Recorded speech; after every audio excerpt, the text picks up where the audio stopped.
All attendees are in listen-only mode. Hi, good afternoon. My name is Will Rowley. I'm one of the pre-sales engineers here at Cloud Direct.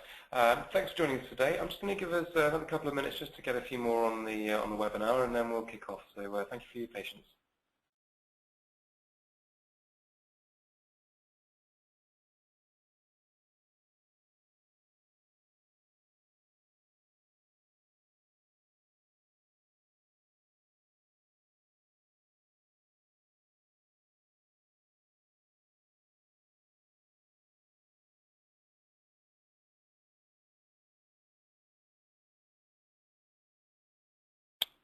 Hi, so thanks for joining me today. You may have caught our first webinar in this series talking about business continuity. Today we're going to have a look a little bit more about recovery of IT systems and infrastructure and the way that you can recover using some cloud-based services that we can provide.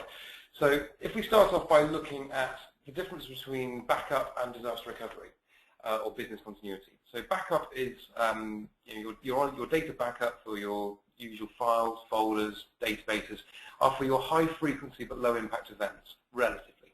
So they are the file deletions or corruptions that occur on a fairly frequent basis. They're not business critical in terms of being able to fundamentally stop business operations in the company. They are a nuisance, they're awkward, and you need backup. And you also need backup with a retention history going back several days, weeks, months, or even years in some cases. On the other side of the coin, disaster recovery is for low-frequency events that have a very, very high negative impact on the business. That is to say your flood, fire, theft, site evacuation, the sorts of things that really will stop business operations if you haven't got some sort of something in place to mitigate against that. And noticeably, the cost differences between backup and disaster recovery are pretty apparent. Backup, and certainly online backup, is generally a cheap way of being able to insure against data loss. Disaster recovery, which is insuring against downtime in the business, is a much more expensive affair. So if we just quickly look at recovery time objectives and recovery point objectives, for those that aren't aware of the difference between the two. So the recovery time objective is absolutely crucial in terms of being able to understand how long your business can be without a particular system, whether that be their Exchange server, the CRM database, and how long it's going to take to get it back. The recovery point objective is talking about at what point before the disaster do you need to recover it to. And backup and DR work in tandem when looking at RTO and RPO. So the recovery time for an individual file that might have been deleted is probably a lot longer than if you'd lost your entire system. Similarly, the recovery point objective, you're going to want to have that copy of that file or that system as close to the point in which it was rendered unavailable or corrupt. So thinking about RTO and RPO is crucial when you're thinking about business continuity and at what point you need to recover back to. So if we go on and then have a look at what people are looking for in a DR service, you want to get companies, yourselves, your partners, working again as quickly and as simply and as effectively as possible in the widest number of circumstances. It needs to be simple. It needs to be something that doesn't necessarily tie up IT teams' time and energy trying to rebuild systems from scratch. They need to be able to be deployed in a more effective manner. And the recovery should be absolutely certain. There shouldn't be a doubt in anyone's mind that when you need to invoke your DR solution, that it's going to work first time, every time. If we look at what we can provide, a tagline there, simply the best you can get at an affordable price point. We looked at in the previous webinars the cost differences between very, very high availability systems which have sort of minutes of failover, where we're talking about duality of sites with lease lines between them and constant replication, the like that banks would have. The cost of employing that kind of solution is exponentially more expensive than at the other end of the spectrum, using backup to restore from tape or restore from online onto new hardware. The time differences between the two are vast. We think we fit, our DR service fits in the middle there, giving you a very good recovery point at a very cost-effective price point. So we will give you your Windows servers back on a remote recovery platform. That is to say, working systems in a working network. All of the servers still talk to each other as if they're on the same local area network. Active Directory is maintained. Mail exchange boxes can speak to the Active Directory. CRM can speak to the back-end SQL databases. Everything is in the same network as it was in the live environment. The entire process of taking the system and getting it up and running is managed and automated, and we test those images absolutely every day. The entire network is brought up in our infrastructure. We boot all the servers, we make sure everything's working, and because of that we offer a guarantee against the recovery. I'm going to come on to the guarantee in a few moments. So the process itself, we will put an appliance into the racks of our customer. That appliance takes a snapshot of all the servers that we want to protect. It then encrypts that snapshot, compresses it, and sends it to our data center. Once there, we update our environment with the new snapshot, and we do a test boot, and we make sure that those servers all come up in the way that they're meant to, nothing's going to catch us out, and once they're up and running, we replace the previous evening's version. So we guarantee all our recoveries, and it's important to talk a bit about guarantees and the differences that you're going to get between suppliers of backup and disaster recovery and where they kind of fit in. That's taken out of our SLA, that if we can't deliver back working systems as they were the previous evening within twice the number of minutes that they took to become available in that test phase, then we'll refund the last 12 months of service fees. Now, that's all well and good. SLAs are only as good as the paper they're written on, and to be honest, if you're in a business where you've got 12 hours of downtime and you've got a very obvious cost associated with that, an SLA is only as good as the money it's worth, and it could be very inconsequential in terms of the loss of business that you're going through. That said, it is a statement of intent. More often than not, suppliers will put SLAs out that are intending to give some assurance as to the relevance and the availability of their service. If we look at some others that are in the marketplace, often they will talk about getting engineers to start working on images within X number of hours. That is a very different proposition to actually delivering back working systems in a working network. It's a kind of always read the small print in terms of what they're going to be able to provide to you. Similarly, if you're a user of a kind of a remote disaster recovery services office space where you might have some standby hardware, yes, you may be able to get to that location, you get your 50, 100, 150 users, however many it might be, into a disaster recovery site, but it's going to be exponentially longer to actually get the servers physically built, and of course your IT teams are going to be tied up doing that, and under the cosh of having directors and senior management saying we need these systems online 5 hours ago. So really what we press on is the fact that we're going to give you working systems in a working network within a specified length of time, which is then over to you and your customers to be able to then leverage and carry on business as usual. When we're looking at the invocation process itself, we take a telephone call from a nominated disaster recovery authority.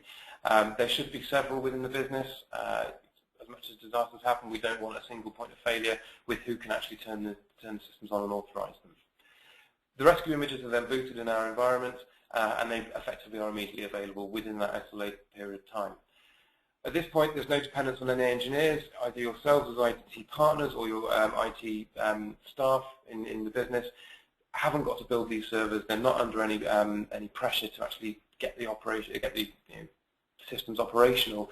Simply, their job is to actually get people connected to it, and that can be done either through IPsec VPN connection or SSL thin clients, which we can provide.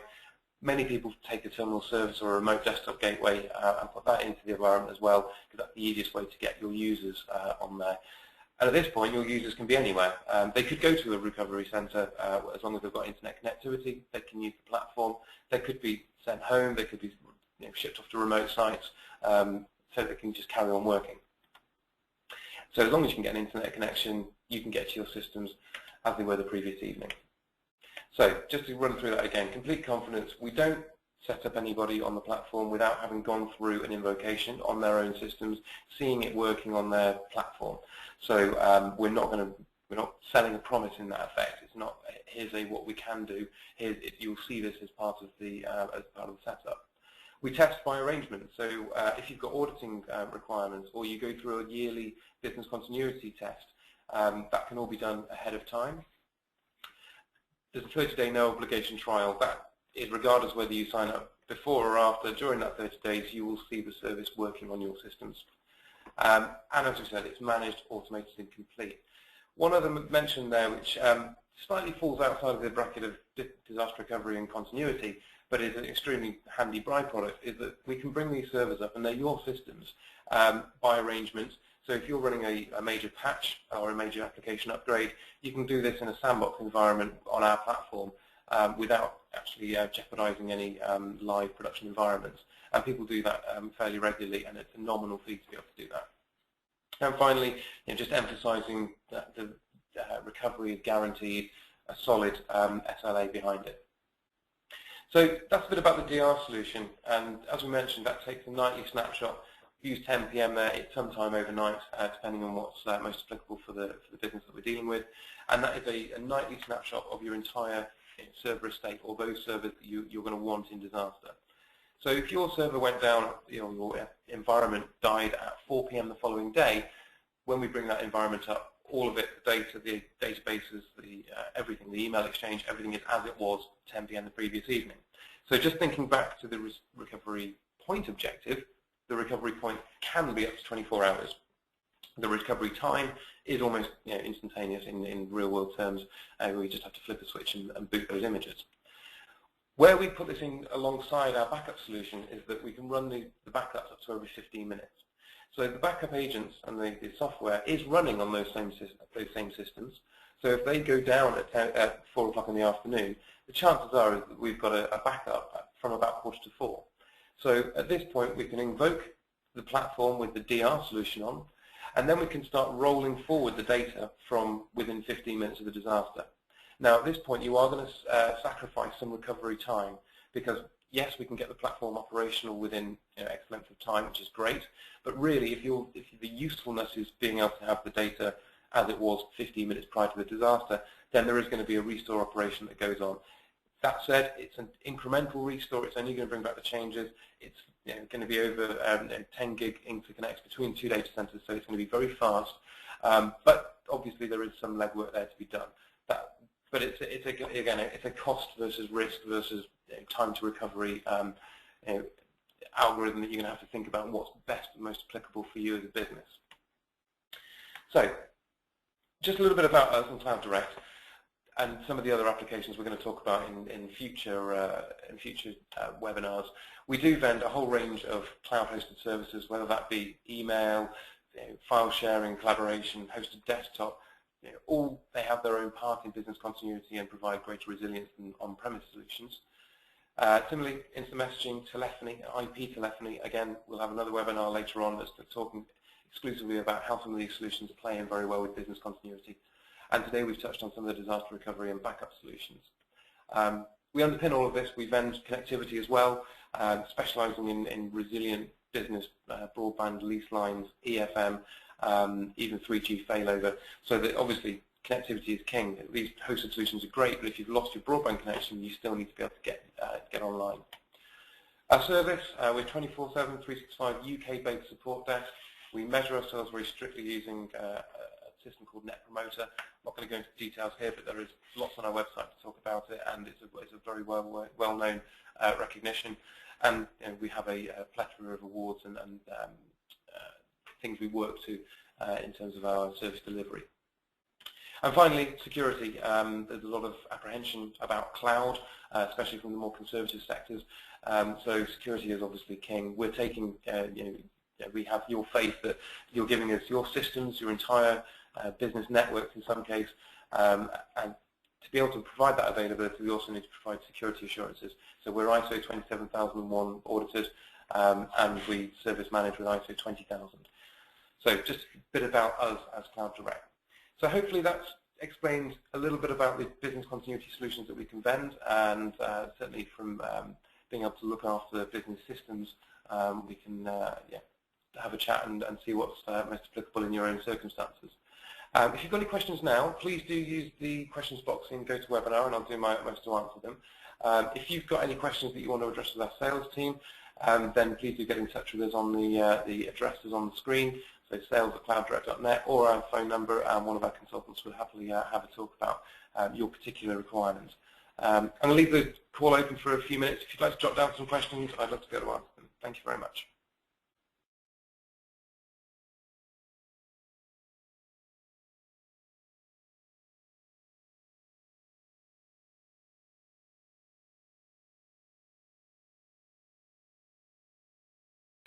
So just one other point, we are sending out some disaster recovery and business continuity audit templates, if you like. So they look at more than just the systems that we talked about today, but really a much wider remit of what a company should look at in order to best protect itself against disaster, and what procedures, processes and systems can be put in place to mitigate against the negative impacts of outages and disasters and things. So we're going to send around some templates.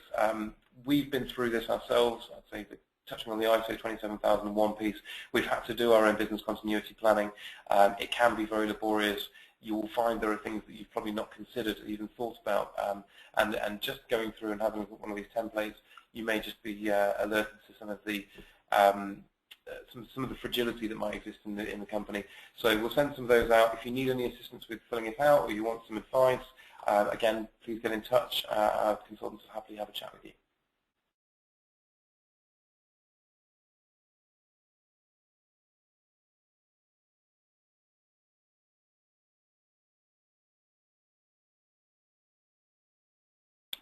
So I've got one question here that's just talking about kind of the costs that are involved.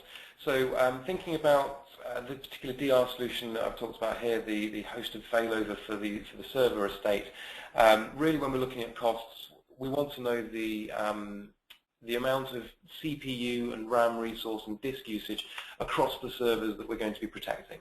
And based on the number of servers that you've got and the amount of resource they require, we'll formulate a quotation. Importantly, one of the things to think about DR is that this is the data that you're working on right now. It's the stuff that's critical to you, that's been produced and has been worked on in the last 2, 3, 4 days, and that's the most vital stuff. We don't want to be charging anyone for archives that are online, that are being stored with us on our DR platform that go back years. The chances are in the first couple of weeks of a major outage, you're not going to want to look in them. This is, again, where backup and disaster recovery play against each other.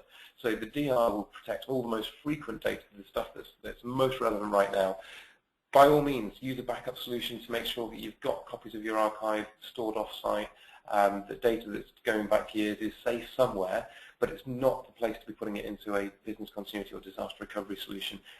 You'll be incurring costs that really are needless. And we work very hard with our clients to isolate that kind of cost base and really drive down any costs that are levied against a DR solution, because a lot of it is about changing that conception that you need everything on a DR platform, when in fact most of it can probably be used in backup and is actually going to be recovered at a later date when you come back to recovering to a physical environment.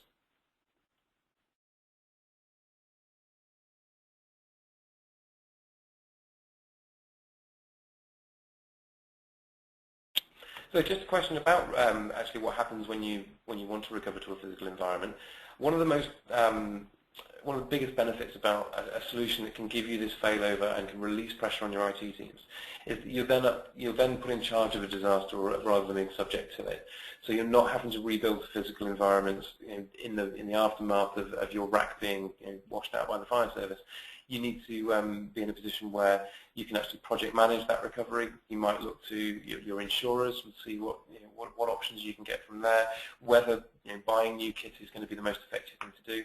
We see a lot of clients, we've had 3 or 4 clients who've had to invoke in this manner, actually use it as a kickstart to thinking about how can they rejig their IT and in the future be more resilient. So they've looked to go towards more hosted solutions as a way of working in the business fundamentally, rather than having all this kit on site that has the environmental risks associated with it. So it's really putting you back in control of what happens after that disaster, rather than just trying to build systems as quickly as you can. We can provide back all those systems as virtual machines. We've got clients who've used it as an opportunity to virtualize their entire estate and put it on one big physical piece of equipment. But really, the fundamental point is it's entirely up to you how you recover. What you don't have to worry about is getting up and running in the immediacy after a disaster. That's something that can be thought about in a much more level-headed and less stressful environment.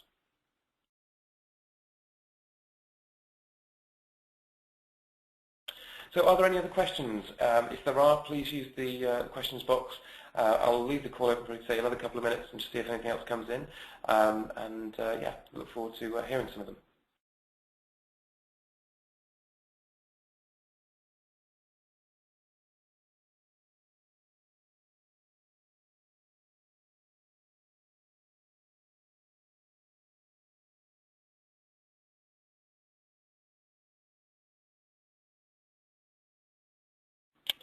So it looks like that's about it.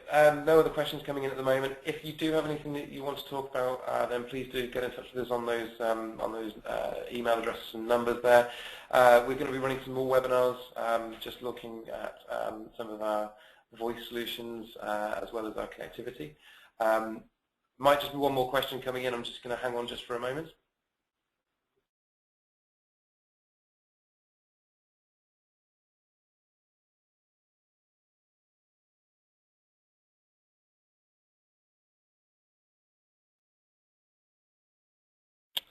So yes, it's a question that just came in regarding costs. I did touch on it just a moment ago, but just very, very briefly, I mean, online backup is usually costed on a per gigabyte basis based on the length of time that you want to keep any retained versions of data. On the flip side, DR is based on the amount of resource, CPU, RAM, and disk space that's required across your server estate for us to be able to virtualize and run up that machine. Those number of machines. So everyone is different. If you have a requirement that you would just like to quote on, then we're happy to have a chat and get in touch with us on the email address or the phone number there. So that being that, thank you very much for joining us this afternoon. We'll look forward to seeing you on the coming webinars, which are going to be talking about your voice redundancy, voice telephony, how we can make that a more resilient solution, and also looking at communications, which, as we touched on a few minutes ago, is the underpinning factor in all of this. It's all about maintaining communications with these hosted services that really do provide such a great level of business resilience. So thank you very much for your time today. I look forward to hearing from you in the next webinar. Thank you.